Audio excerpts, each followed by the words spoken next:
ଜାତୀୟ ଆନ୍ଦୋଳନ ଗାନ୍ଧିଜୀଙ୍କ ଆବିର୍ଭାବ ପଢ଼ିବା ଆମେ ଭାରତୀୟ ଜାତୀୟ ଆନ୍ଦୋଳନ ଗାନ୍ଧୀ ଯୁଗର ଗାନ୍ଧିଜୀଙ୍କ ବିଷୟରେ ଆମେ ଏବେ ପଢ଼ିବା। ଦେଖ ପୃଥିବୀ ଇତିହାସ ପୃଷ୍ଠାରେ ଯେଉଁ କେତେ ଜଣ ବିଶିଷ୍ଟ ବ୍ୟକ୍ତି ନାମ ଉଲ୍ଲେଖ ଅଛି ସେମାନଙ୍କ ମଧ୍ୟରୁ ମହାତ୍ମା ଗାନ୍ଧୀ ଅନ୍ୟତମ। ଆମେ ଜାଣିଛୁ ସେଇ ମହାତ୍ମା ଗାନ୍ଧୀଙ୍କର ପୁରା ନାମ ଥିଲା ମୋହନଦାସ କରମଚାନ୍ଦ ଗାନ୍ଧୀ, କିନ୍ତୁ ସେ ଜାତିର ପିତା ମହାତ୍ମା ଗାନ୍ଧୀ, ଆମ ଜାତୀୟ ପିତା କିଏ? ମହାତ୍ମା ଗାନ୍ଧୀ। ସେ ଜାତିର ପିତା ମହାତ୍ମା ଗାନ୍ଧୀ କେବଳ ନୁହେଁ, ଭାରତ ମଧ୍ୟରେ ଅନ୍ୟତମ ମହାତ୍ମା ଗାନ୍ଧୀ କେବଳ ଭାରତ ବର୍ଷ ଇତିହାସରେ ନୁହେଁ ସମଗ୍ର ବିଶ୍ୱରେ ଜଣେ ଜନନାୟକ ଭାବରେ ସେ ସୁପରିଚିତ। ଯାହାଫଳରେ ସେ ଭାରତୀୟ ରାଜନୀତି ମହାତ୍ମା ଗାନ୍ଧୀଙ୍କ ପ୍ରବେଶ ଯେତେବେଳେ ସେ ପ୍ରବେଶ କରିଥିଲେ ସେତେବେଳେ ଭାରତୀୟ ସ୍ୱାଧୀନତା ସଂଗ୍ରାମରେ ଏକ ନୂତନ ଅଧ୍ୟାୟ ସୃଷ୍ଟି କରିପାରିଥିଲେ ମହାତ୍ମା ଗାନ୍ଧୀ। ଏଇ ସର୍ଟ କରିକି କହିଦେବି, ଏଇ ମହାତ୍ମା ଗାନ୍ଧୀ କେତେ ପୁରା ନାମ ଥିଲା ମୋହନଦାସ କରମଚାନ୍ଦ ଗାନ୍ଧୀ।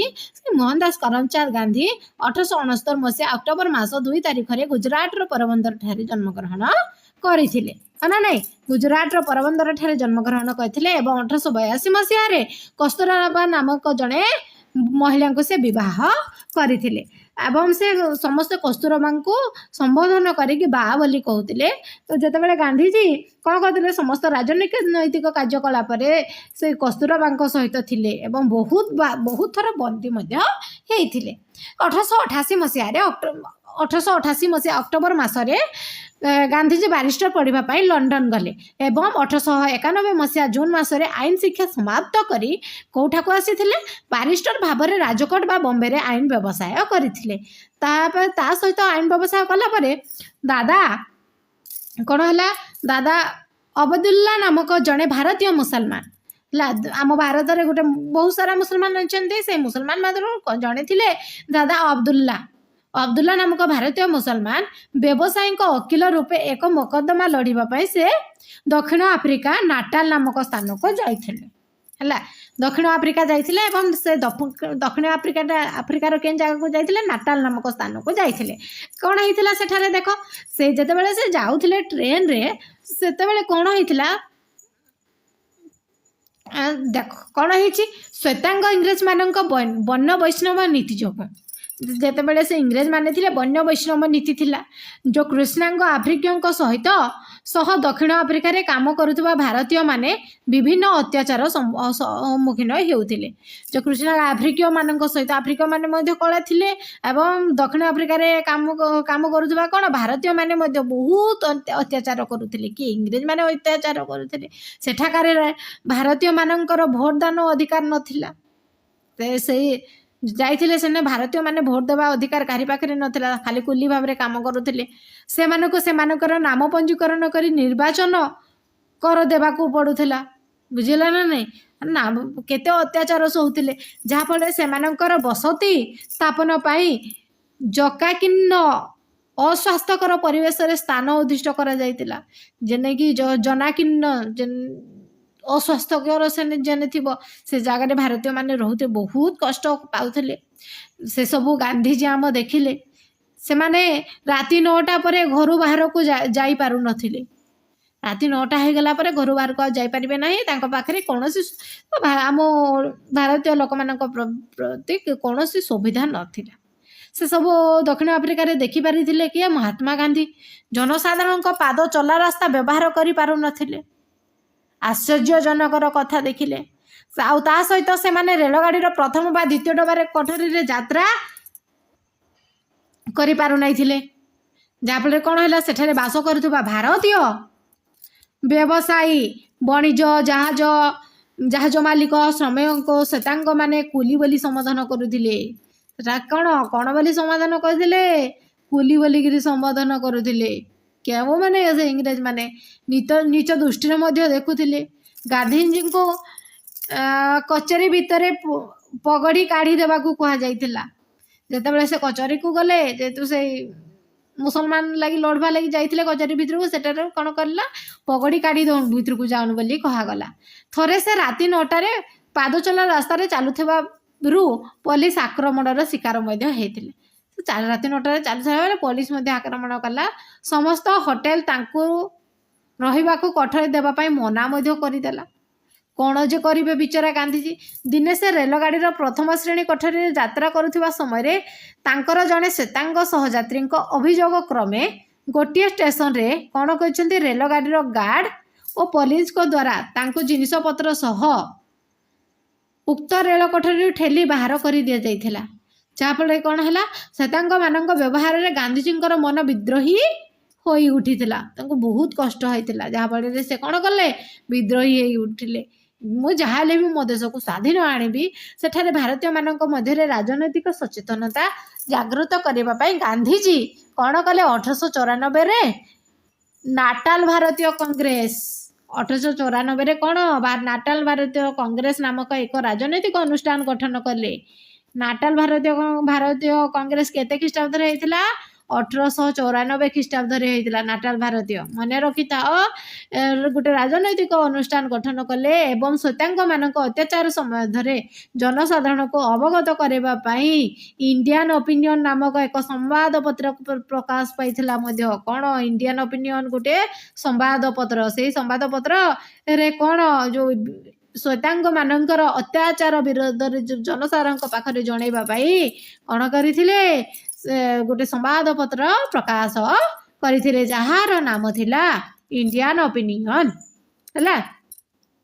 इंग्रेज मानक विरोध में संग्राम करने निमंते गांधीजी नेतृत्व नेले। एही संग्राम समय रे से सत्य अहिंसा उपरे आधारित नूतन अस्त्र सत्याग्रहर परिवर्तन मध्य कले। सत्याग्रह सत्य प्रति आग्रह सत्याग्रह संधि विच्छेद वृद्धि समास नहीं 1906 ख्रीष्टाब्द जेतेबेले दक्षिण आफ्रिका सरकार एक आईन प्रणयन करी प्रत्येक भारतीय को निजर आंगुली चाप थिबा पंजीकृत प्रमाणपत्र को सब समय निज सहित बहन करने बाध्यतामूलक कले एवं गांधीजी उक्त आईन विरोध रे आंदोलन कले एवं एही आंदोलन रे प्रथमे सत्याग्रह अस्त्र प्रयोग करथिले। 1906 सेप्टेम्बर 11 रे कौन हैला जोहानेसबर्गर एम्पायर थिएटर ठारे अनुष्ठित एक साधारण सभारे उपस्थित थिबा भारतीय माने एही कला आईन को अमान्य करिबा पई दृढ़ संकल्प नेइथिले। सरकार अनेक आंदोलनकारी को बंदी कले। सरकार क्या कले अनेक आंदोलन मान को बंदी कले। गांधीजी को जोहानेसबर्ग कारागार रे बंदी करी रखिले। कौन कले गांधीजी को जोहानेसबर्गर कारागार रे बंदी करी रखिले। यही अहिंसा आंदोलन विरोध में सरकार दमनमूलक नीति अधिक संख्यक भारतीय को आईन अमान्य करने पर प्रेरणा करिथिला जहा फल रे गांधीजी सत्याग्रह नीति सफल हैला। इतिमध्य सरकार द्वारा भारतीय मानक उद्देश्य रे प्राणित देशांतर गमन निषेध आईन विरोध में अनेक भारतीय कौन कर 1908 अगस्त रे नाटाल सीमा पार हुई ट्रांसलाइफ गमन कले एवं गिरफ मध्य करथिले। सही वर्ष अक्टोबर रे गांधीजी को मध्य बंदी करिगले। से 1908 मसीह अक्टोबर रे गांधीजी को मध्य कौन कले बंदी कले जहाँफल आंदोलन प्रमिशन हेबा परिवर्ते अधिक शक्तिशाली हैला। 1913 मसीहा मार्च 14 रे दक्षिण आफ्रिका उच्चतम न्यायालय एक निष्पत्ति क्रमे ख्रीस्टियान रीति अनुसार संपादित होई नथिबा पंजीकरण होई नथिबा भारतीय विवाहर स्वीकृति प्रत्याहार करागला। एहा विरोध रे संगठित आंदोलन आफ्रिका रे गांधीजी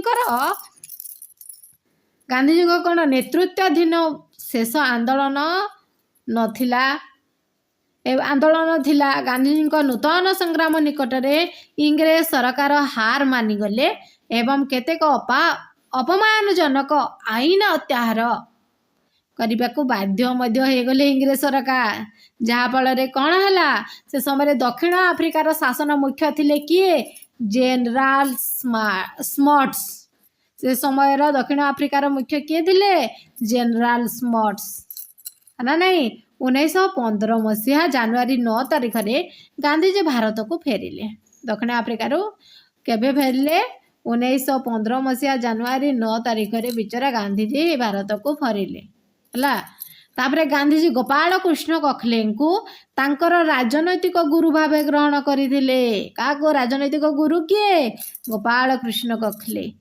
गोखले उपदेश अनुजाई गांधीजी 1 वर्ष काल राजनीति दूरे रहिले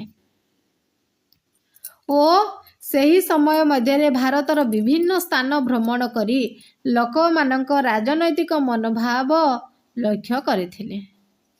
दक्षिण आफ्रिकार तांकर महान नीति जोगु विश्वकवि रवीन्द्रनाथ ठाकुर तांको महात्मा आख्या मध्य प्रदान करथिले। कि महात्मा आख्या किए प्रदान करथिले? विश्वकवि रवीन्द्रनाथ ठाकुर।